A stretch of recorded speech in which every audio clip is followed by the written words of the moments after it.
নমস্কার, আমি ডক্টর সুমিত পারই, কাজী নজরুল বিশ্ববিদ্যালয়ের শিক্ষাবিজ্ঞান বিভাগের একজন সহকারী অধ্যাপক। আজকের এই ভিডিও লেকচারে সকল শিক্ষার্থী বন্ধুদেরকে আমি স্বাগত জানাই। এই ভিডিও লেকচারটি এক ভারত শ্রেষ্ঠ ভারত প্রজেক্টের একটি অংশ, যা গুজরাট সরকারের আর্থিক সহায়তায় IITE অর্থাৎ Indian Institute of Teacher education Gandhinagar দ্বারা পরিচালিত। পার্সোনালিটি বা ব্যক্তিত্ব, আমরা সবাই জানি যে আমরা প্রত্যেকেই অনন্য। আমাদের আচার আচরণ, আমাদের চলাফেরার ভঙ্গি, কথা বলার ভঙ্গি বিভিন্ন রকম, একে অপরের থেকে আলাদা। কেউ হয়তো সবার সঙ্গে মিশতে ভালোবাসে, কেউ আবার হয়তো সবার সঙ্গে মিশতে ভালোবাসে না, একাকী থাকতে চায়। কেউ হয়তো ঝুঁকি নিতে পছন্দ করে, আবার কেউ হয়তো ঝুঁকি নিতে পছন্দ করে না। কেউ হয়তো নতুন নতুন অভিজ্ঞতা পেতে সক্রিয় বা ইচ্ছা করে, পেতে চায়। কিন্তু আবার কিছু কিছু মানুষ রয়েছে যারা নতুন নতুন অভিজ্ঞতা পেতে চায় না। যাই হোক না কেন, আমরা তাহলে দেখছি যে প্রত্যেক মানুষই কিন্তু অনন্য, সবার কিন্তু আলাদা আলাদা নিজস্ব ভঙ্গি রয়েছে। একজন শিক্ষক যদি জানতে পারেন যে তার শিক্ষার্থীদের পার্সোনালিটি কেমন, তাহলে সেই শিক্ষকের পক্ষে পাঠদান করা খুব সহজ হয়ে যায়। সে তখন তার শিক্ষার্থীদের ব্যক্তিত্ব সম্পর্কে জানতে পারে যে কার ব্যক্তিত্ব কতটা পূরণ হয়েছে, কতটা বিকাশ ঘটেছে এবং কার কতটা বিকাশ ঘটেনি। এবং এইটাই হচ্ছে শিক্ষার আসল উদ্দেশ্য, যে শিক্ষার মাধ্যমে আমরা ব্যক্তিত্বের পূর্ণ বিকাশকেই বুঝি। এই সম্পর্কে গান্ধীজি বলেছিলেন যে শিক্ষা মানে হলো ব্যক্তিত্বের অলরাউন্ড ডেভেলপমেন্ট। এবং এইটাই যদি আমাদের শিক্ষার উদ্দেশ্য হয়, তাহলে প্রত্যেক শিক্ষককে সচেতন হতে হবে এবং জানতে হবে যে পার্সোনালিটি মানে কি, কোন কোন বিষয়গুলি পার্সোনালিটি ডেভেলপমেন্টে প্রভাব ফেলে, সেই বিষয়গুলো জানা খুবই দরকার। এবং একজন শিক্ষক যদি জানেন যে কিভাবে পার্সোনালিটি ডেভেলপমেন্ট হয় এবং পার্সোনালিটি সম্পর্কে বিভিন্ন যে তত্ত্ব বা মতবাদ রয়েছে সেগুলো যদি সে জানে, তাহলে তার পক্ষে শিক্ষাদান করা সহজ হয়ে যায়। এবং কোথারি কমিশনে এটা তো লেখাই রয়েছে যে ইন্ডিয়ার ডেস্টিনেশন কিন্তু তার ক্লাসরুমেই শেপ হচ্ছে। এবং কিভাবে শেপ হচ্ছে না, শিক্ষক যখন তার শিক্ষার্থীদের পার্সোনালিটিকে সুন্দরভাবে তৈরি করতে সাহায্য করছে, তো এর মাধ্যমেই কিন্তু কোথারি কমিশনের সেই বিখ্যাত উক্তিটি কিন্তু সার্থক হচ্ছে। তাই আসুন আজকে আমরা এই পার্সোনালিটি থিওরির মধ্যে কয়েকটি আলোচ্য বিষয়গুলি দেখে নিই। প্রথমত যেই বিষয়গুলি আমরা এখানে আলোচনা করব সেটি হলো ব্যক্তিত্বের ধারণা, তারপরে ব্যক্তিত্বের বিকাশ, তারপরে ব্যক্তিত্বের বিভিন্ন তত্ত্ব। প্রথমে আমরা ব্যক্তিত্বের ধারণা সম্পর্কে জেনে নিই। ব্যক্তিত্বের ধারণা সম্পর্কে জানার আগে প্রথমে আমাদের জানতে হবে যে ব্যক্তিত্ব সম্পর্কে বিভিন্ন মনোবিদরা কি বলেছিলেন। জেবি ওয়াটসন 1930 তিনি যেটা বলছেন, personality is the sum of activities that can be discovered by actual observations over a long enough period of time to give reliable information. অর্থাৎ ব্যক্তিত্ব হলো একজন ব্যক্তির ক্রিয়াকলাপের সমষ্টি, যা তার প্রতি দীর্ঘকালীন পর্যবেক্ষণের দ্বারা পাওয়া যায়, যাতে তার সম্পর্কে নির্ভরযোগ্য তথ্য প্রদান করা যেতে পারে। এখানে আমরা জেবি ওয়াটসন এর নামটা শুনলেই আমরা বুঝতে পারি যে ইনি একজন বিহেভিয়ারিস্ট বা আচরণবাদী ছিলেন। এবং পার্সোনালিটি বলতে এখানে শুধু বাহ্যিক আচরণকেই কিন্তু বোঝানো হচ্ছে। তাই পার্সোনালিটি মানে যে শুধু আমাদের বাহ্যিক আচরণ তা কিন্তু নয়, আমাদের আভ্যন্তরীণ বৈশিষ্ট্যগুলোও কিন্তু পার্সোনালিটির মধ্যে ইনক্লুডেড রয়েছে, যেগুলো আমরা পরবর্তী ডেফিনেশন আমরা দেখে নেব। এর পরের ডেফিনেশন মর্টন প্রিন্স 1929 তিনি যেটা বলছেন, personality is the sum total of all the biological innate dispositions, impulses, tendencies, aptitudes of the individual and dispositions and tendencies acquired by experience. অর্থাৎ ব্যক্তিত্ব হলো ব্যক্তির অর্জিত এবং সহজাত সকল রকম জৈবিক প্রবণতা এবং আকাঙ্ক্ষার সমষ্টি। অর্থাৎ এখানে মডার্ন প্রিন্স ব্যক্তিত্ব মানে যেটা বলছেন এটা একটি সমষ্টি, না কিসের সমষ্টি, না আমাদের অর্জিত এবং সহজাত সকল রকম জৈবিক প্রবণতা এবং আকাঙ্ক্ষার সমষ্টি। সহজাত মানে হলো আমাদের হেরিডিটির মাধ্যমে আমাদের পাওয়া, এবং অর্জিত মানে হলো এনভায়রনমেন্টের কাছ থেকে কোনো কিছু শেখা। তো এই দুটো বৈশিষ্ট্যের সমষ্টিকেই তিনি পার্সোনালিটি বলছেন। এরপরে অ্যালপোর্ট 1948-এ তিনি যেটা বলছেন যে personality is a dynamic organization within the individual of those psychophysical systems that determine his unique adjustment to his environment. অর্থাৎ ব্যক্তির মধ্যে যেসব জৈবিক মানসিক সত্তা পরিবেশের সঙ্গে অনন্য সংগতি বিধানে সাহায্য করে তারই প্রগতিশীল সংগঠনের নাম ব্যক্তিত্ব। অর্থাৎ এখানে ব্যক্তিত্বকে একটি সংগঠনের সঙ্গে তুলনা করা হয়েছে। এবং কি ধরনের সংগঠন, না জৈব এবং মানসিক এই দুই ধরনের বৈশিষ্ট্যের একটা সংগঠন বলা যেতে পারে, যার মাধ্যমে আমরা পরিবেশের সঙ্গে সঙ্গতি বিধান করি। জৈব মানে ফিজিক্যাল দৈহিক, এবং মানসিক মানে মেন্টাল। এই পার্সোনালিটি মানে যে শুধু আমাদের দৈহিক ব্যাপার তা শুধু নয়, পার্সোনালিটি মানে দৈহিক এবং মানসিক দুটো মিলেই কিন্তু আমাদের পার্সোনালিটি তৈরি হয়। এর পরের ডেফিনেশন আইজ্যাক দিয়েছেন। তিনি যেটা বলছেন যে personality is the more or less stable and enduring organisation of a person's character, temperament, intellect and physique which determine his unique adjustment to the environment। অর্থাৎ ব্যক্তিত্ব হলো ব্যক্তির চারিত্রিক, প্রাক্ষোভিক, বৌদ্ধিক এবং দৈহিক উপাদানের প্রায় স্থায়ী এবং দীর্ঘমেয়াদী সংগঠন, যা ব্যক্তিকে পরিবেশের সঙ্গে তার মতো করে অভিযোজন করতে সাহায্য করে। এখানে আমরা ব্যক্তিত্বের একটা ব্যাপক সংজ্ঞা কিন্তু আমরা দেখতে পাই। ব্যক্তিত্ব মানে চারিত্রিক, প্রাক্ষোভিক, বৌদ্ধিক এবং দৈহিক এই বিভিন্ন উপাদানের কথা এখানে বর্ণনা করা হয়েছে। এবং আমরা তিনটে ডাইমেনশন আমরা জানি যে কগনিটিভ, অ্যাফেক্টিভ এবং সাইকোমোটর, এই তিনটে বিষয়কেও কিন্তু এখানে ইনক্লুড করা হয়েছে।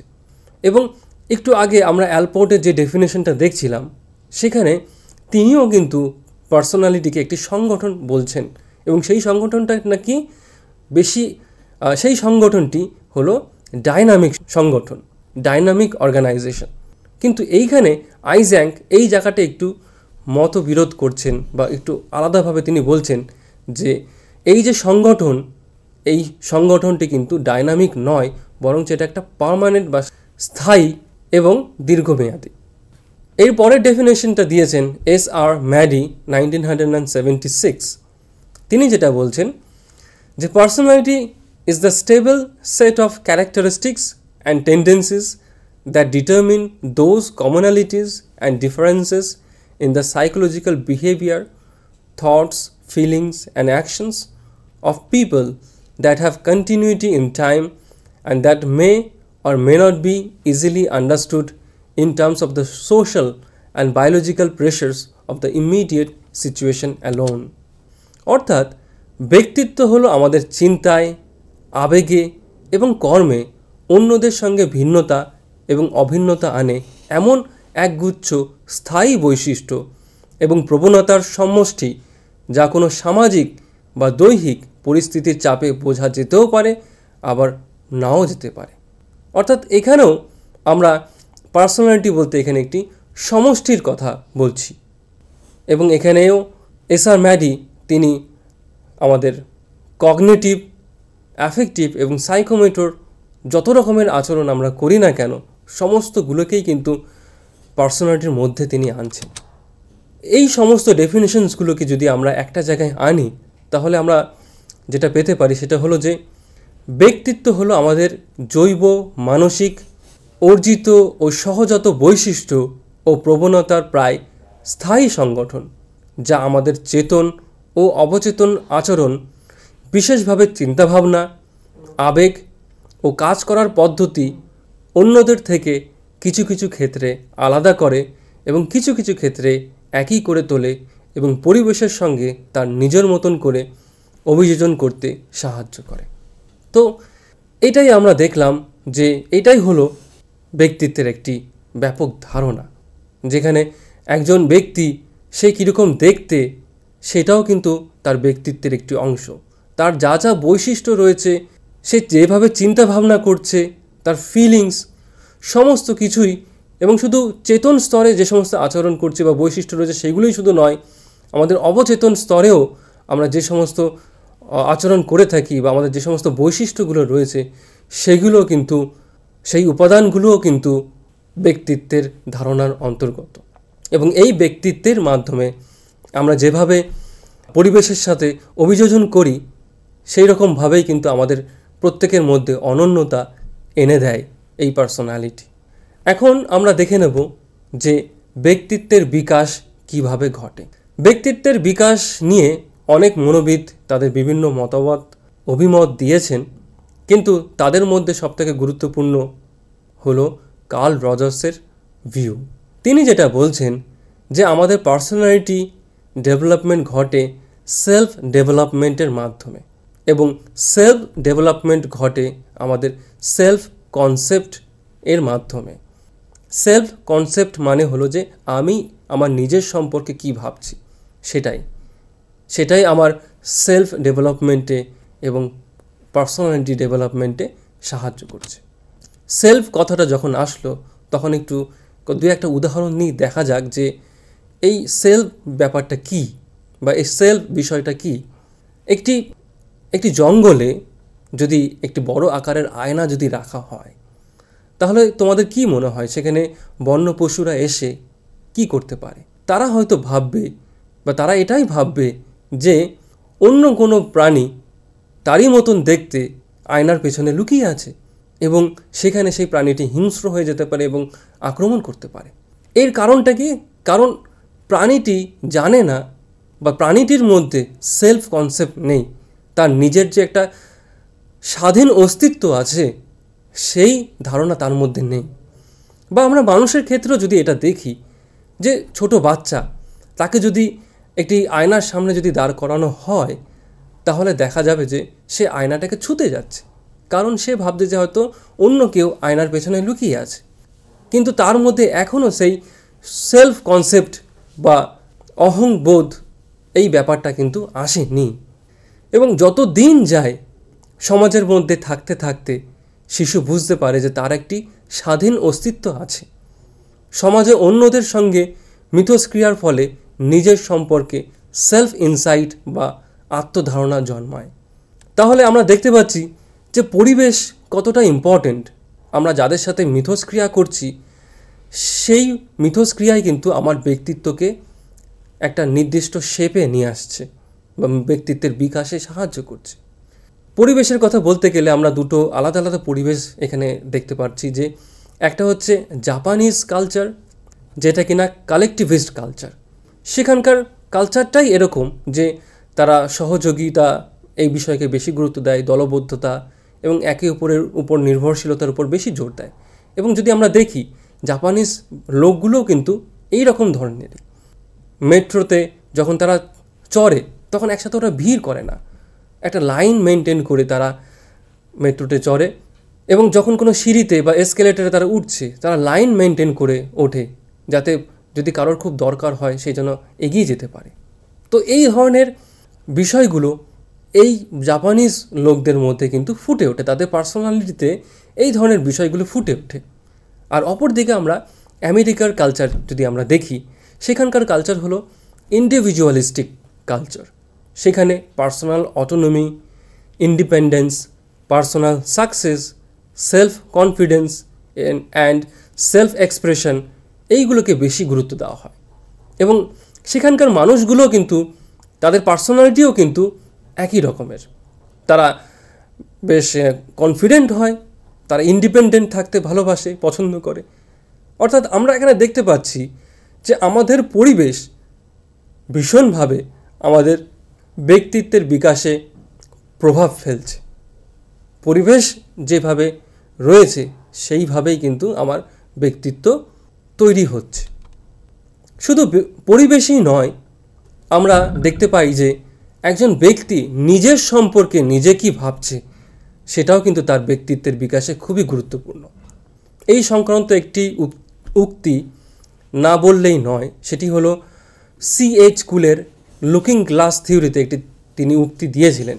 সেই বিখ্যাত উক্তিটি হলো, I am not what you think I am, I am not what I think I am, I am what I think you think I am. অর্থাৎ তুমি যেটা আমার সম্পর্কে ভাবছো আমি সেটা নই, আমি যেটা আমার সম্পর্কে ভাবছি সেটাও আমি নই, আমি সেটাই যেটা আমি ভাবছি তুমি আমার সম্পর্কে ভাবছো। তাহলে আমরা দেখতেই পাচ্ছি যে আমার নিজস্ব চিন্তাভাবনাও আমার পার্সোনালিটিকে ভীষণভাবে প্রভাবিত করে। এবং এক্ষেত্রে কার্ল রজার্স তিনি যেটা বলছিলেন যে ব্যক্তিত্বের বিকাশে পজিটিভ সেলফ রিগার্ড এটা কিন্তু ভীষণ গুরুত্বপূর্ণ। শিশুর যখন ছোট থেকে যখন বড় হয় তখন তার ব্যক্তিত্বের বিকাশে পজিটিভ রিগার্ড খুবই গুরুত্বপূর্ণ ভূমিকা পালন করে। পজিটিভ রিগার্ড মানে হলো অন্যদের কাছ থেকে, বিশেষভাবে মায়ের কাছ থেকে পর্যাপ্ত পরিমাণে স্নেহ, ভালোবাসা এবং সম্মতি পাওয়া।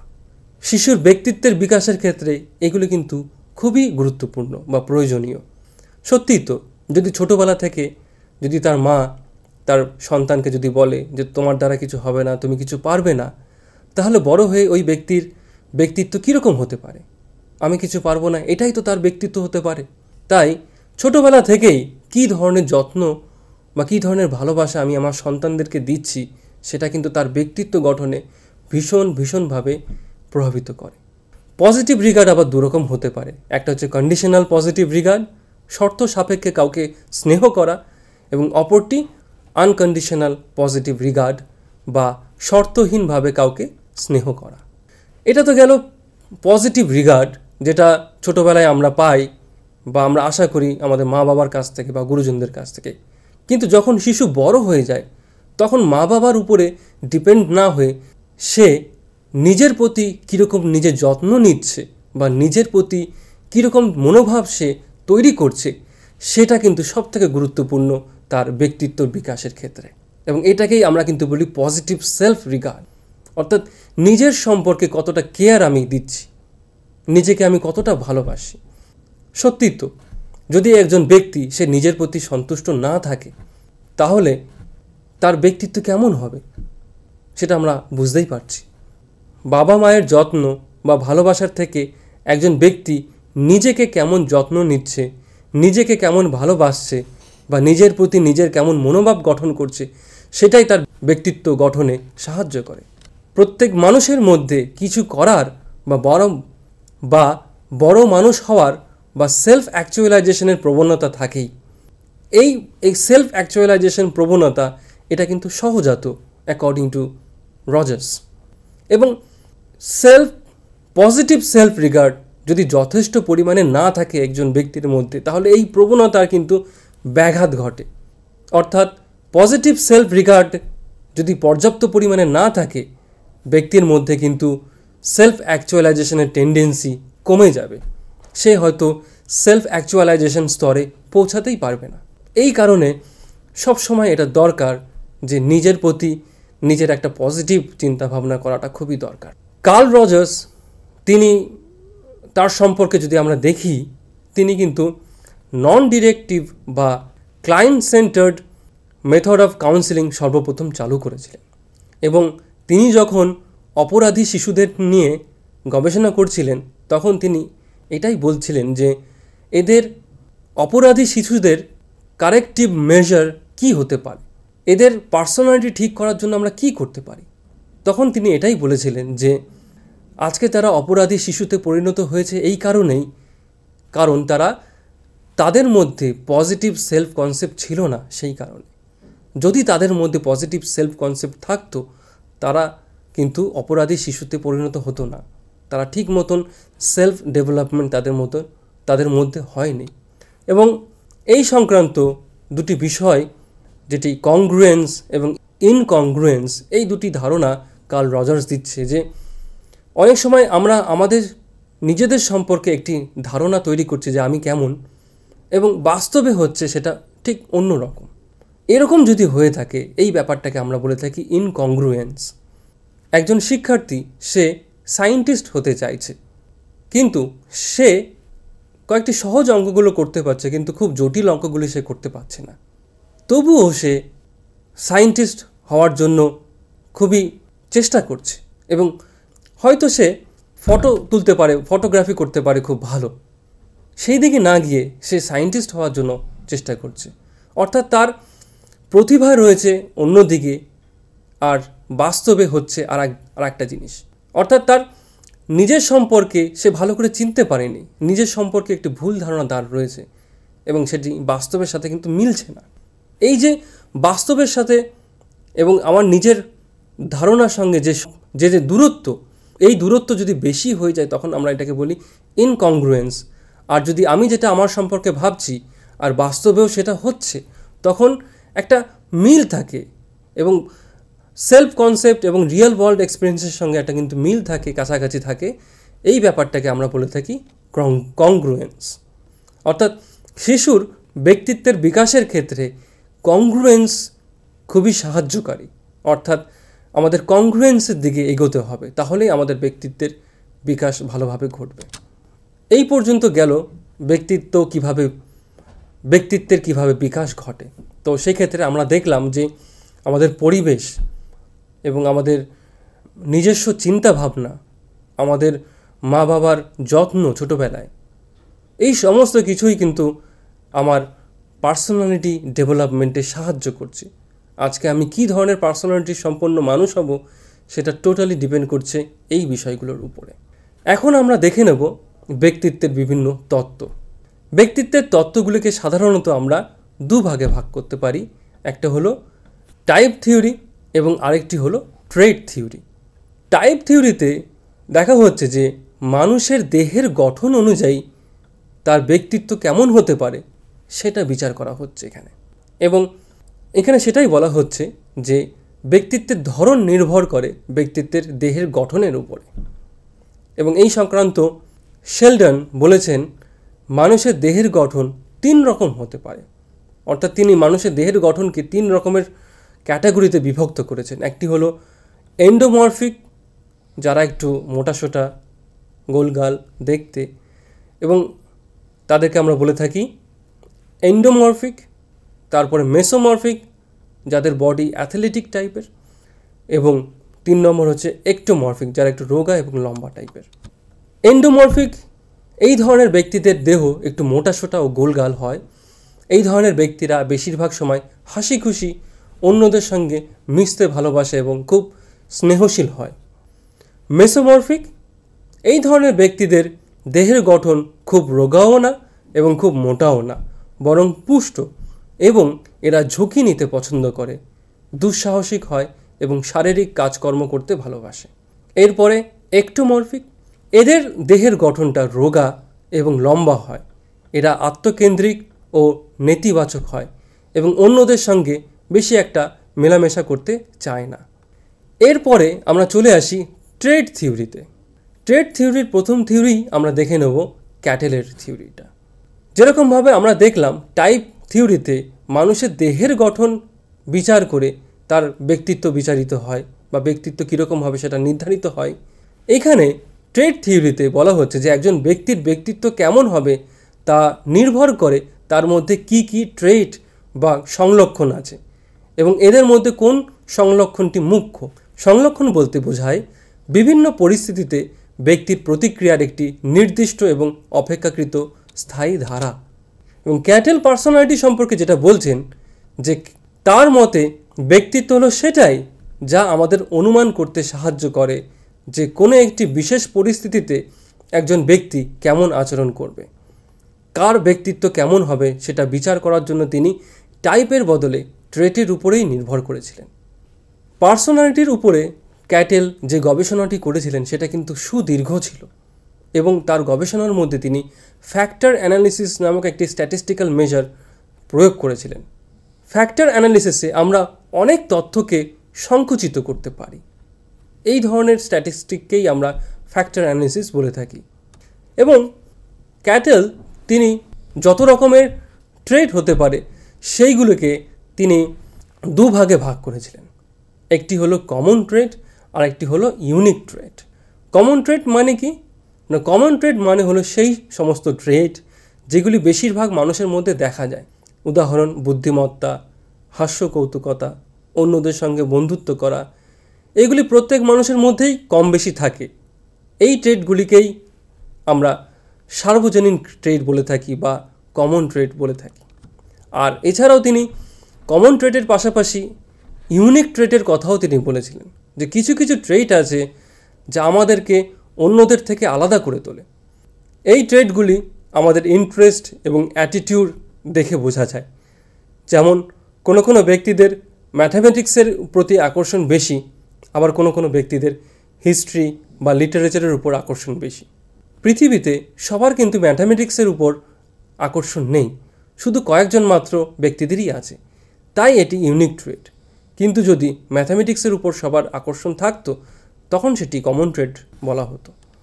এবার কমন ট্রেটগুলিকে তিনি আবার ফ্যাক্টর অ্যানালিসিসের মাধ্যমে অ্যানালাইজ করে তিনি অনেকগুলো ট্রেট পেলেন। সেইগুলিকে তিনি বিভিন্ন ভাগে বিভক্ত করলেন। তার মধ্যে একটি ভাগ হলো সারফেস ট্রেট।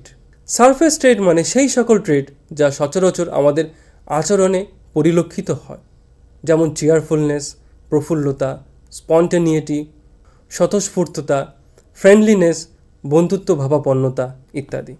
এবং এরপরে ক্যাটেল যেটা করলেন সেটা হলো যে এই সারফেস ট্রেটগুলিকে তিনি আবার ফ্যাক্টর অ্যানালিসিস করে 16টি ফ্যাক্টরে পরিণত করলেন বা 16টি উপাদানে পরিণত করলেন।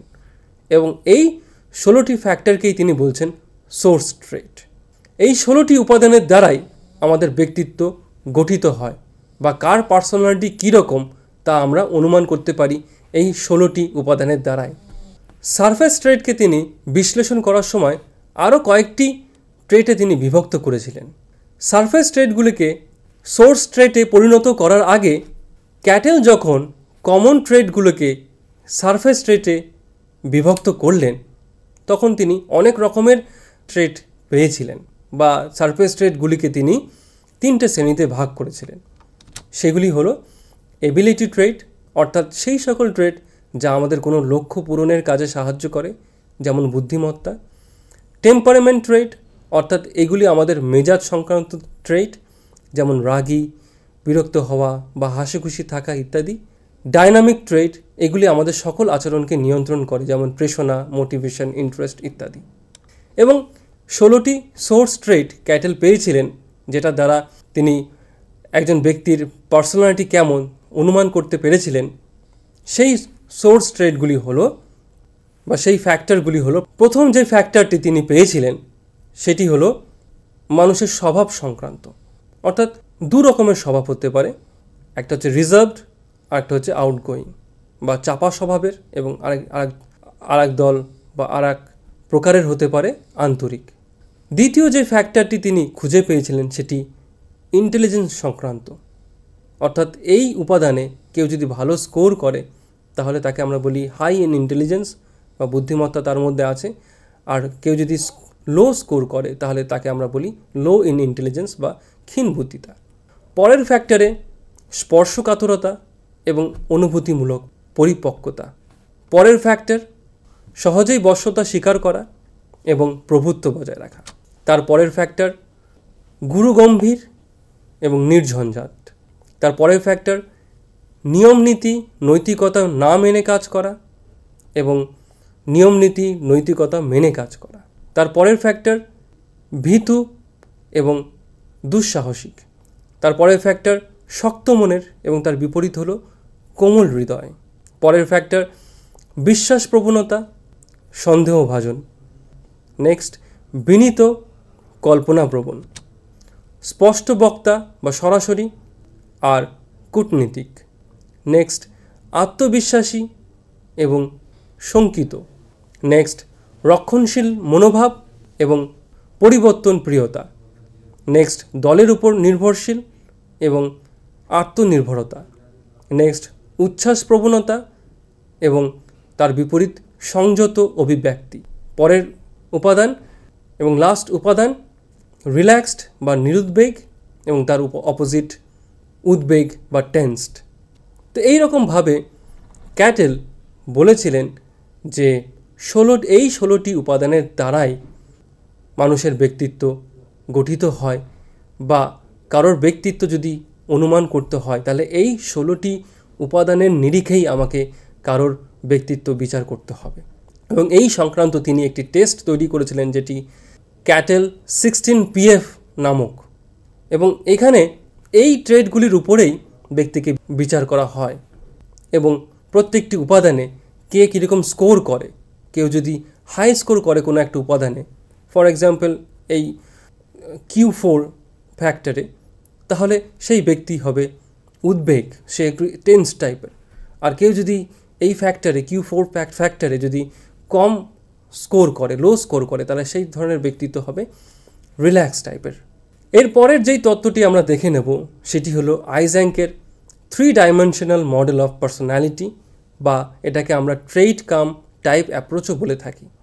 আইজ্যাঙ্ক তিনি ক্যাটেলের গবেষণাটিকে আরেকটু এগিয়ে নিয়ে গিয়ে, বা আবার তিনি ফ্যাক্টর অ্যানালিসিস ব্যবহার করে 16টি সোর্স ট্রেইটকে তিনি 3টে উপাদানে পরিণত করলেন। সেগুলি হলো এক্সট্রাভার্সন, নিউরোটিসিজম এবং সাইকোটিসিজম। এবং এই 3টি ডাইমেনশনের উপর ভিত্তি করেই আইজ্যাঙ্ক তার আইজ্যাঙ্ক পার্সোনালিটি ইনভেন্টরি অভিক্ষা তৈরি করেছিলেন। প্রথম ডাইমেনশনটা ছিল এক্সট্রাভার্সন এবং তার বিপরীত ইন্ট্রোভার্সন। এক্সট্রোভার্ট হলো তারাই যারা অন্য ব্যক্তির সঙ্গে মিশতে চায় এবং তা পারেও।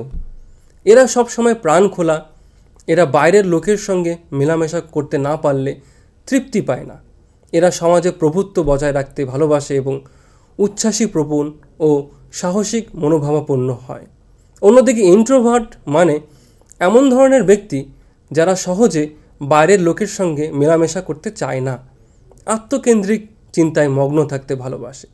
এরা বেশিরভাগ সময় লাজুক প্রকৃতির হয়, কিন্তু এরা ভীষণ সংবেদনশীল মানুষ হয়। দ্বিতীয় যে ডাইমেনশনের কথা আইজ্যাঙ্ক বলেছিলেন সেটি হলো নিউরোটিসিজম, এবং তার বিপরীত হলো ইমোশনাল স্টেবিলিটি। নিউরোটিক তাদেরই বলা হয় যারা অল্পেতেই উদ্বিগ্ন হয়ে পড়ে, বিষণ্ণ হয়ে পড়ে, মানসিক চাপ নিয়ে ফেলে ও বিরক্ত বোধ করে।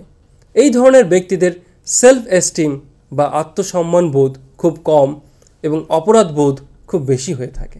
অন্যদিকে ইমোশনাল স্টেবিলিটি মানে হলো প্রাক্ষোভিক ধৈর্যশীলতা বা পরিপক্কতা, যা একেবারেই নিউরোটিসিজমের বিপরীত। পরের ডাইমেনশনটি হলো সাইকোটিসিজম এবং তার বিপরীত হলো ইম্পালস কন্ট্রোল। সাইকোটিক তাদেরই বলা হয় যারা খুব আক্রমণাত্মক, দুষ্কৃতী মনোভাবাপন্ন, শক্ত মনের, কঠোর এবং আত্ম অহংকারী হয়। এরা অন্যদের চাহিদা বা আবেগের কথা একেবারেই ভাবে না এবং একটু নিষ্ঠুর প্রকৃতির হয়। যারা এই মাত্রায় অর্থাৎ সাইকোটিসিজমে বেশি স্কোর করে তাদের মধ্যে বেশিরভাগ ক্ষেত্রে দেখা গেছে তারা ড্রাগ, অ্যালকোহল ও হিংসাত্মক অপরাধের সঙ্গে যুক্ত। অন্যদিকে ইম্পালস কন্ট্রোল মানে হলো আবেগ বা প্রবৃত্তিকে নিয়ন্ত্রণে রাখা। এটি সাইকোটিসিজমের একেবারেই বিপরীত। অর্থাৎ আমরা এখানে দেখতে পাচ্ছি এই 3টে ডাইমেনশন নিয়ে গঠিত হচ্ছে পার্সোনালিটি। অর্থাৎ পার্সোনালিটিকে যদি আমরা বিচার করতে চাই তাহলে এই 3টে পরিকাঠামো আমাকে মেনটেন করে কারো পার্সোনালিটি বিচার করতে হবে। আইজ্যাঙ্ক বলেন যে আমরা কোনো ব্যক্তি জন্ম থেকেই কিন্তু কোনো পার্টিকুলার টাইপের পার্সোনালিটি নিয়ে আমরা জন্মগ্রহণ করি না। আমাদের প্রতিনিয়ত বা দৈনন্দিন জীবনে বিভিন্ন কার্যকলাপ এর মাধ্যমেই কিন্তু আমরা একটা পার্টিকুলার টাইপের পার্সোনালিটিতে পরিণত হই। একটা এক্সাম্পল দেওয়া যেতে পারে যে ধরো কোনো একজন ব্যক্তি যখনই সে সবসময় একা থাকতে ভালোবাসে। কেউ হয়তো জিজ্ঞাসা করছে যে চলো আমাদের সাথে খেলবে, আমাদের সাথে থাকবে, সে হয়তো সেখানে যাচ্ছে না, সেখানে খেলছে না, তাদের সাথে মিশছে না, একা একা থাকতে ভালোবাসছে। এইরকম যদি প্রতিনিয়ত আমরা করে থাকি তাহলে সেটা আমাদের হ্যাবিটে পরিণত হয়ে যায়।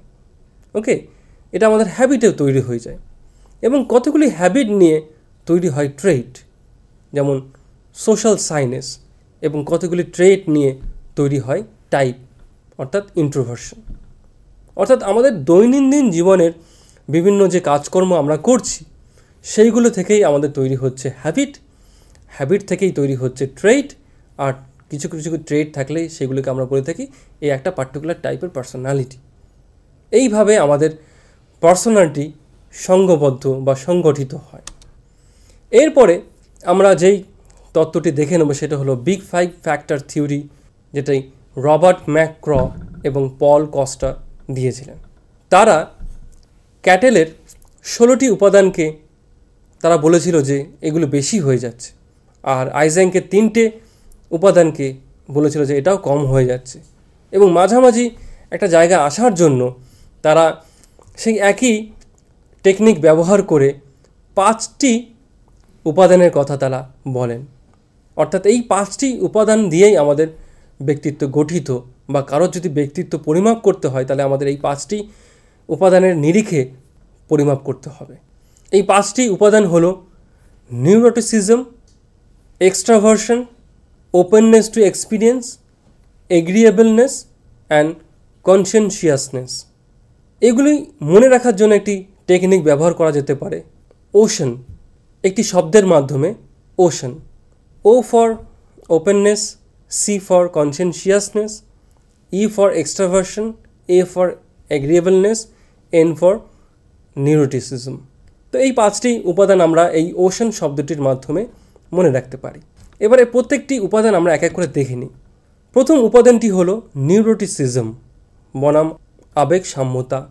যারা নিউরোটিক তারা দুশ্চিন্তাগ্রস্ত, নার্ভাস, মন্থর ও চাপাগ্রস্তের হয়।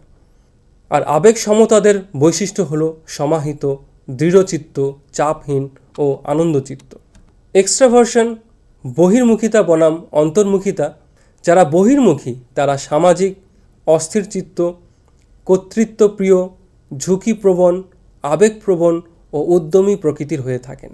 আর যারা ইন্ট্রোভার্ট তারা একাকীয়তা পছন্দ করে, স্থিরচিত্ত, অনুগামী প্রিয়, সতর্ক ও নিরুৎসাহী প্রকৃতির হয়ে থাকে। ওপেননেস টু এক্সপিরিয়েন্স, খোলাখুলি অভিজ্ঞতা সম্পন্ন মানুষরা সৃজনশীল হয়, মানসিক এবং জীবনের বিভিন্ন জটিলতা কাটিয়ে উঠে দাঁড়াতে পারে। যারা বদ্ধ অভিজ্ঞতা সম্পন্ন মানুষ তারা গতানুগতিক হয় এবং নতুনত্বের প্রতি তাদের অনীহা থাকে। যারা এগ্রিয়েবল তারা হয় নম্র, ভদ্র, ভালো মানুষ, আস্থাশীল, সহযোগী প্রকৃতির।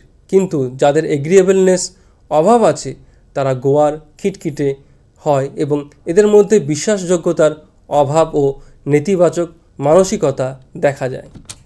এরপরে যে ফ্যাক্টরটি সেটি হলো কনসেনশিয়াসনেস বা বিবেক বুদ্ধি। যারা বিবেক বুদ্ধি সম্পন্ন তারা চিন্তা করে কাজ করে, চাহিদা পূরণের বিলম্ব মেনে নেয়, পরিকল্পনার নীতি অনুসরণ করে ও নীতিপরায়ণ হয়। যারা বিবেক বুদ্ধি তোয়াক্কা করে না তারা কাজের আগে চিন্তা করে না, তাৎক্ষণিক চাহিদা পূরণে তৎপর হয়, তাদের মধ্যে হালছাড়া মনোভাব দেখা যায় এবং তারা দুর্নীতিপরায়ণ হয়ে থাকে। অতএব আমরা দেখতে পাচ্ছি এই 5টি উপাদানের দ্বারাই কিন্তু ব্যক্তিত্ব তৈরি হচ্ছে। এর পরের যেই থিওরিটি আমরা দেখে নেব সেটা হলো কার্ল ইয়ুং এর থিওরি অফ পার্সোনালিটি। কার্ল ইয়ুং তিনি সিগমন্ড ফ্রয়েডের শিষ্য ছিলেন এবং তিনি যেটা বলছেন ইয়ুং যে লিবিডোর ফ্লো অনুযায়ী আমরা পার্সোনালিটিকে দুভাগে ভাগ করতে পারি। অর্থাৎ যাদের লিবিডোর প্রবাহ অন্তর্মুখী তারা হলো ইন্ট্রোভার্ট টাইপের, আর যাদের লিবিডোর প্রবাহ বহির্মুখী তারা হলো এক্সট্রাভার্টেড। আবার তিনি এক্সট্রোভার্ট ইন্ট্রোভার্টকে 4 ভাগে ভাগ করেছেন: থিঙ্কিং, ফিলিং, সেন্সিং অ্যান্ড ইনটিউটিং। প্রথমে আমরা দেখে নিই এক্সট্রাভার্টেড থিঙ্কিং টাইপ। এখানে দুটো শব্দ আমরা একটু নজর দিই, এক্সট্রোভার্টেড এবং থিঙ্কিং। অর্থাৎ এই ধরনের মানুষরা এক্সট্রোভার্টেডও হয় এবং এরা থিঙ্কিংয়ের উপর বেশি জোর দেয়। এরা সমাজের নিয়মকানুন কঠোরভাবে পালন করে, নিজেদের আবেগ দমিয়ে রাখে, সর্বদা নিরপেক্ষ থাকার চেষ্টা করে এবং তাদের মতামত যুক্তি প্রমাণ ব্যতি রেখে উপস্থাপন করে। লোকে এদের কঠোর ও দৃঢ় প্রকৃতির বলে থাকে। এই ধরনের মানুষরা বিজ্ঞানী হওয়ার উপযুক্ত, কারণ তাদের ফোকাস সবসময় বাহ্যিক জগতের দিকে থাকে এবং জগৎকে তারা যুক্তি তর্কের মাধ্যমে বোঝার চেষ্টা করে। এর পরে যেই ধরনের ব্যক্তিত্বের কথা তিনি বলেছিলেন সেটি হলো এক্সট্রাভার্টেড ফিলিং টাইপ। অর্থাৎ এই ধরনের ব্যক্তিরা এক্সট্রোভার্ট হয় এবং এরা ফিলিংয়ের উপর খুব জোর দেয়। এরা যুক্তি তর্কের থেকে আবেগকে বেশি গুরুত্ব দেয়। এরা পরম্পরাগত মূল্যবোধ ও নিয়মের যথাযথ পালন করে এবং অন্যদের মতামত ও প্রত্যাশার প্রতি সদা সংবেদনশীল হয়। প্রাক্ষবিক দিক থেকে এরা খুবই প্রতিক্রিয়াশীল, সহজেই বন্ধু তৈরি করতে পারে এবং ভীষণভাবে সামাজিক। ইয়ুং মনে করেন পুরুষের তুলনায় বেশিরভাগ মেয়েদের এই ধরনের ব্যক্তিত্ব হয়।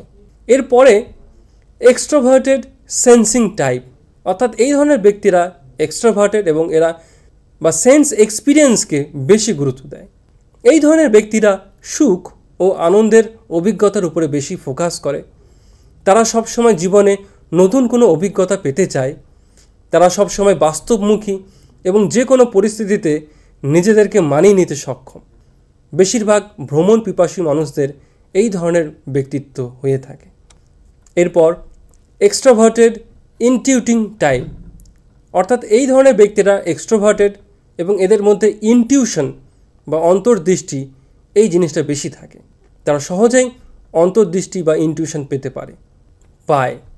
এই ধরনের ব্যক্তিরা প্রচণ্ড সৃজনশীল হয় এবং নতুন নতুন আইডিয়াতে আকৃষ্ট হয় এবং নতুন নতুন ধারণা জন্মও দিতে পারে এবং অন্যদেরকে সাহস দেখিয়ে অনুপ্রেরণা দিয়ে কোনো লক্ষ্য অর্জনের দিকে এগিয়ে নিয়ে যেতে পারে।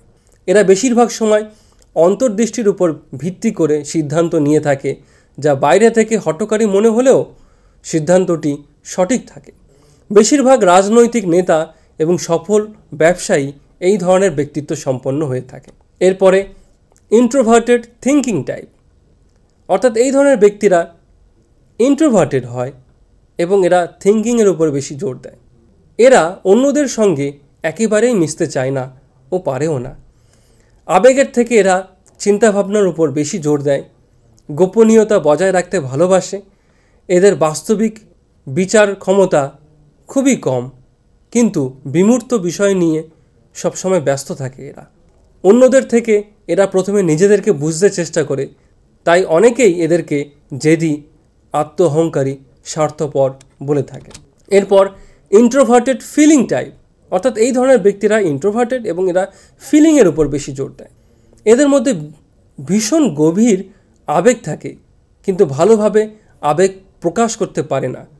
এরা রহস্যময় হয় এবং এদের সম্পর্কে সহজে কিছু জানা যায় না। এরা শান্ত, বিনীত প্রকৃতির ও মাঝে মধ্যে শিশুসুলভ আচরণ করে। এরা উদাসীন এবং নিরুদ্যম ধরনের হয়ে থাকে। এরপর ইন্ট্রোভার্টেড সেন্সিং টাইপ, অর্থাৎ এই ধরনের ব্যক্তিরা ইন্ট্রোভার্টেড এবং এরা সেন্স অর্গান এক্সপিরিয়েন্সের উপরে বেশি গুরুত্ব দিয়ে ফেলে। এরা ভীষণ শান্ত এবং উদাসীন প্রকৃতির হয়ে থাকে। নান্দনিক দিক থেকে এরা খুবই সংবেদনশীল এবং তারা বিভিন্ন আর্ট ও মিউজিকের মাধ্যমে নিজেদেরকে প্রকাশ করে থাকে। এরপর ইন্ট্রোভার্টেড ইনটিউটিং টাইপ, এরা সর্বদাই নিজেদের চিন্তাভাবনার জগতে ডুবে থাকে। বাস্তবের সঙ্গে এদের যোগাযোগ খুবই কম। বেশিরভাগ লোকে এদেরকে খামখেয়ালি ও অস্বাভাবিক, অদ্ভুত বলে ব্যাখ্যা করে থাকে। অতএব আমরা দেখে নিলাম যে ইয়ুংয়ের মতে কত রকমের ব্যক্তিত্ব হতে পারে। তিনি 8 রকমের ব্যক্তিত্বের কথা বলছেন এবং তাদের বৈশিষ্ট্যগুলো কি কি সেগুলো তিনি ব্যক্ত করেছেন। এরপরে আমরা দেখে নিই যে পার্সোনালিটি টেস্ট, আমরা ব্যক্তিত্ব বিচার করব বা পরিমাপ করব কিভাবে। কয়েকটি টেস্টের কথা এখানে উল্লেখ করা হলো, সেগুলি হলো মায়ার and Briggs type indicator MBTI, যেটি কিনা সম্পূর্ণভাবে ইয়ুংয়ের পার্সোনালিটি থিওরির উপরে ভিত্তি করে গড়ে উঠেছে এবং এই টেস্টের মাধ্যমে আমরা বিচার করতে পারি যে কোনো একজন ব্যক্তি সে কি ইন্ট্রোভার্টেড থিঙ্কিং বা এক্সট্রোভার্টেড সেন্সিং টাইপের ধরনের, বা এই 8 ধরনের পার্সোনালিটির মধ্যে কোন ধরনের ব্যক্তিত্ব তার মধ্যে রয়েছে, সেটা আমরা এই টেস্টের মাধ্যমে বা অভিক্ষার মাধ্যমে আমরা পাই। এরপরে 16PF, ক্যাটেলের 16PF, সেটা তো আমরা দেখলামই। এটা দেখতে খানিকটা এরকম লাগে যে 16টি সোর্স ট্রেট এখানে উল্লেখ করা হয়েছে এবং 16টি সোর্স ট্রেট বা ফ্যাক্টর এখানে উল্লেখ করা হয়েছে এবং প্রত্যেকটা ফ্যাক্টর ধরে ধরে কোনো ব্যক্তির ব্যক্তিত্ব কেমন সেটা আমরা একটি গ্রাফিক্যালি দেখতে পাচ্ছি। প্রত্যেকটা ফ্যাক্টরের জন্য তিনি কিছু পরিমাপক রেখেছিলেন, যার উপর ভিত্তি করে আমরা প্রত্যেকটি উপাদানে কার কেমন ব্যক্তিত্ব হতে পারে সেটা আমরা দেখে নিতে পারি এই ক্যাটেলের 16PF পার্সোনালিটি টেস্টের মাধ্যমে। এবং এই ক্যাটেলের এই 16PF এই টেস্টটি ভীষণভাবে ব্যবহৃত হয় বিভিন্ন ক্ষেত্রে, বিশেষভাবে বিভিন্ন ইন্টারভিউ নেওয়ার সময়, বিভিন্ন বিজনেসে বা অন্য কোনো অর্গানাইজেশনে, যেখানে পার্সোনালিটি টেস্টের মাধ্যমে বিচার করা হয় যে পার্টিকুলার ক্যান্ডিডেটকে নেওয়া হবে কি নেওয়া হবে না, কাউকে সিলেক্ট করা হবে কি হবে না।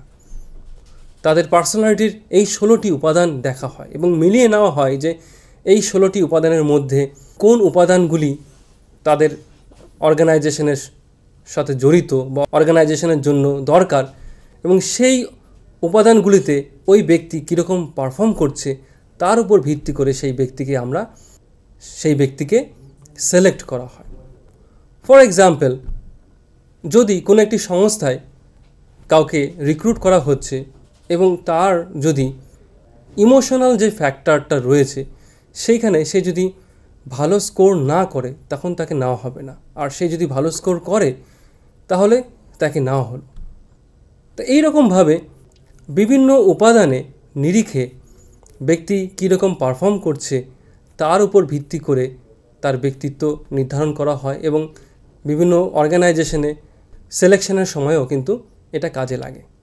এরপরে রয়েছে আইজ্যাঙ্ক পার্সোনালিটি ইনভেন্টরি। এটা তো অবশ্যই আমরা দেখেছি যে আইজ্যাঙ্কের পার্সোনালিটি থিওরির উপর ভিত্তি করেই গড়ে উঠেছে। আইজ্যাঙ্ক 3 রকমের ডাইমেনশনের কথা তিনি বলেছেন: এক্সট্রোভার্সন, নিউরোটিসিজম এবং সাইকোটিসিজম। এই 3টে উপাদানের নিরিখে একজন ব্যক্তিকে বিচার করা হয় যে তার ব্যক্তিত্ব কেমন। এবং পরবর্তী যেই পার্সোনালিটি টেস্টটি রয়েছে সেটি হলো নিও পার্সোনালিটি ইনভেন্টরি। নিও পার্সোনালিটি ইনভেন্টরি এটি বিগ 5 ফ্যাক্টরের থিওরির উপরে ভিত্তি করে গড়ে উঠেছে। নিও কথার অর্থ হলো neuroticism, এক্সট্রাভার্সন and openness to experience. প্রথম 3টাকেই এখানে রাখা হয়েছে এবং তার উপর ভিত্তি করেই এই টেস্টের নাম দেওয়া হয়েছে। এবং আমরা জানি এখানে 5টি উপাদানের কথা বলা হয়েছে: নিউরোটিসিজম, এক্সট্রাভার্সন, ওপেননেস, কনসেনশিয়াসনেস এবং এগ্রিয়েবলনেস। এই 5টা নিরিখের উপরে, এই 5টি উপাদানের উপরে ভিত্তি করে একজন ব্যক্তির ব্যক্তিত্ব বিচার করা হয়ে থাকে। যে কোনো একজন ব্যক্তি সে কতটা এক্সট্রোভার্ট বা ইন্ট্রোভার্ট, একজন ব্যক্তি কতটা ওপেন নাকি ক্লোজ, একজন ব্যক্তি কতটা সে তার মধ্যে নিউরোটিজম আছে বা নেই, একজন ব্যক্তি কতটা সে নীতি মেনে চলে কি চলে না, একজন ব্যক্তি তার মধ্যে এগ্রিয়েবলনেস কীরকম ধরনের রয়েছে, কতটা নম্র ভদ্র সে। তো এই সমস্ত বিষয়গুলি বিচার করে বা এই সমস্ত বিষয়গুলিকে সামনে রেখে আমরা কোনো ব্যক্তির ব্যক্তিত্ব বিচার করে থাকি। এরপরে Minnesota multiphasic personality inventory. Stuart Hathaway and Charlie McKinley এই টেস্টটি তৈরি করেছিলেন। তারা মিনেসোটা ইউনিভার্সিটির একটা হসপিটালে আগত বিভিন্ন ব্যক্তিদের উপরে বা পেশেন্টদের উপরে একটি গবেষণা চালিয়ে তারা একটি দীর্ঘ, বলতে গেলে 567টি প্রশ্নের একটি কোশ্চেনায়ার বা পার্সোনালিটি টেস্ট তারা তৈরি করেছিলেন, যার মাধ্যমে তারা চেষ্টা করেছিলেন যে কীভাবে বিভিন্ন ব্যক্তির ব্যক্তিত্ব পরিমাপ করা যেতে পারে। তো এই কয়েকটি টেস্ট আমরা দেখতে পাচ্ছি রয়েছে এবং এর মধ্যে মায়ার্স অ্যান্ড ব্রিগ টাইপ ইন্ডিকেটর, এটা কিন্তু খুবই পপুলার একটি টেস্ট যেটি সচরাচর ব্যবহার করা হয়ে থাকে এবং খুব রিলায়েবল ইনফরমেশন এখান থেকে পাওয়া যায়। এবং অনলাইনেও কিছু কিছু ওয়েবসাইটে আমরা ফ্রিলি এই টেস্টটা অ্যাডমিনিস্ট্রেট করে, এই টেস্টে পার্টিসিপেট করে আমরা নিজেদের পার্সোনালিটি কী সেই সম্পর্কেও কিন্তু আমরা জানতে পারি। স্বাস্থ্যকর ব্যক্তিত্বের বৈশিষ্ট্য। অ্যালপোর্ট তিনি গবেষণা করে দেখেছেন যে যাদের ব্যক্তিত্ব স্বাস্থ্যকর, ভালো, তাদের এই কয়েকটি বৈশিষ্ট্য তাদের মধ্যে আমরা লক্ষ্য করতে পারি। সেগুলি হলো প্রথমত নিঃস্বার্থবান। তারা নিঃস্বার্থ হয়, তারা খুব স্বার্থবান হয় না। তারা নিজের স্বার্থটাকেই যে শুধু দেখবে তা নয়, তারা কিন্তু অপরের স্বার্থও কিন্তু তারা দেখে। তারা আন্তরিক হয়, তারা সবাইকে ভালোবাসার চেষ্টা করে। তারা কিন্তু সহজেই অন্যদের সাথে রূঢ় আচরণ করে না। তারপরে প্রাক্ষোভিক সাম্যতা। অবশ্যই যাদের পার্সোনালিটি ভালো তাদের মধ্যে কিন্তু একটা ইমোশনাল ব্যালেন্স তাদের মধ্যে আমরা লক্ষ্য করে থাকি। তারা কঠিন সময়ের মধ্যেও কিন্তু খুব বেশি ভেঙে পড়ে না, আবার কিন্তু খুব প্রফুল্লের মধ্যেও কিন্তু বা আনন্দের মধ্যেও কিন্তু তারা খুব অট্টহাসিও দেয় না। তারা একটা ব্যালেন্স মেনটেন করে থাকে, সর্বদা একটা হাসি মুখ তাদের মধ্যে যেন থাকে। তারপরে বাস্তবিক দৃষ্টিকোণ, অর্থাৎ তারা যাদের মধ্যে স্বাস্থ্যকর ব্যক্তিত্ব রয়েছে তারা বাস্তবিক দৃষ্টিকোণ দিয়ে সমস্ত কিছুকে দেখে। তারা এমন কিছু লক্ষ্য তাদের জীবনের জন্য নির্ধারণ করে না যেগুলো তাদের ক্ষমতার একেবারে বাইরে। প্রত্যেকটা স্টুডেন্টেরও এরকম ধরনের দৃষ্টিকোণ থাকা উচিত যে তারা তাদের জীবনে যেন এমন একটা লক্ষ্য স্থির করে যেগুলো তারা বাস্তবে পূরণ করতে পারবে, অর্জন করতে পারবে। নইলে কিন্তু মুশকিল, নইলে পার্সোনালিটির সমস্যা কিন্তু দেখা যেতে পারে। যখনই একজন ব্যক্তি কিছু হতে চাইছে আর বাস্তবে সে হতে পারছে না, তখনই তার মধ্যে কিন্তু সেই ইনকংগ্রুয়েন্স ব্যাপারটা চলে আসবে। অর্থাৎ তখন ব্যক্তিত্বের অবক্ষয় হতে শুরু করবে। ব্যক্তিত্ব কিন্তু তখন সংগঠিত হবে না, স্বাস্থ্যকর ব্যক্তিত্ব তখন কিন্তু তৈরি হবে না। এরপরে রসিকতাবোধ, হাসি ঠাট্টা, এইগুলো কিন্তু লেগেই আছে যারা স্বাস্থ্যকর ব্যক্তিত্বের অধিকারী। এবং জীবন দর্শন, যারা স্বাস্থ্যকর ব্যক্তিত্বের অধিকারী তারা একটা পার্টিকুলার জীবন দর্শন নিয়ে এগিয়ে যায়। জীবন দর্শন মানে হলো এই পৃথিবী, পরমাত্মা এবং অন্যান্য মানুষদেরকে আমি কি চোখে দেখছি, কিভাবে আমি দেখছি, কিভাবে আমি বাস্তবটাকে দেখি, আমার মতে বাস্তব কি, এটাই হচ্ছে আমাদের জীবন দর্শন। এবং সে একটি পার্টিকুলার কোনো একটি জীবন দর্শনকে মেনটেন করে তার জীবনকে এগিয়ে নিয়ে যায়। এইভাবে আমরা তাহলে দেখতে পাচ্ছি যে একজন ব্যক্তির যদি স্বাস্থ্যকর ব্যক্তিত্ব যদি থাকতে হয় তাহলে এই গুণগুলো যেগুলো অ্যালপোর্ট দিয়েছেন সেগুলো থাকাটা খুবই দরকার। এবং আমাদের শিক্ষাক্ষেত্রে এটাও কিন্তু খুবই গুরুত্বপূর্ণ যে আমরা যারা শিক্ষক তারা যেন সর্বদা আমরা চেষ্টা করি যেন এই গুণগুলো আমাদের ছেলেমেয়েদের মধ্যে যেন সবসময় থাকে। তাদের মধ্যে যেন এই গুণগুলো কিভাবে তাদের মধ্যে আরও বৃদ্ধি করা যায় সেই দিকে আমাদেরকে আরও জোর দিতে হবে। তাহলেই আমাদের শিক্ষা ব্যবস্থার উন্নতি ঘটবে, তাহলেই আমরা ভারতবর্ষের যে ডেস্টিনি সেটাকে ভালোভাবে শেপ করতে পারবো আমাদের ক্লাসরুমে। কারণ আজকের প্রজন্মের ছেলেমেয়েরা তারা কিন্তু ভবিষ্যতে সমাজের দায়িত্ব তারা নিজের কাঁধে তুলে নেবে এবং সেটা যেন তারা ভালো মতন করতে পারে তাই জন্য বিদ্যালয়ে বা শিক্ষা প্রতিষ্ঠানে তাদেরকে ভালো মতন তাদের ব্যক্তিত্বের গঠন যেন ভালো মতন হতে পারে সেই দিকে আমাদেরকে প্রচেষ্ট হতে হবে। তো এইরকমভাবে আমরা আজকে দেখে নিলাম যে ব্যক্তিত্ব কাকে বলে, ব্যক্তিত্বের বিভিন্ন ডেফিনেশনসগুলো আমরা দেখে নিলাম।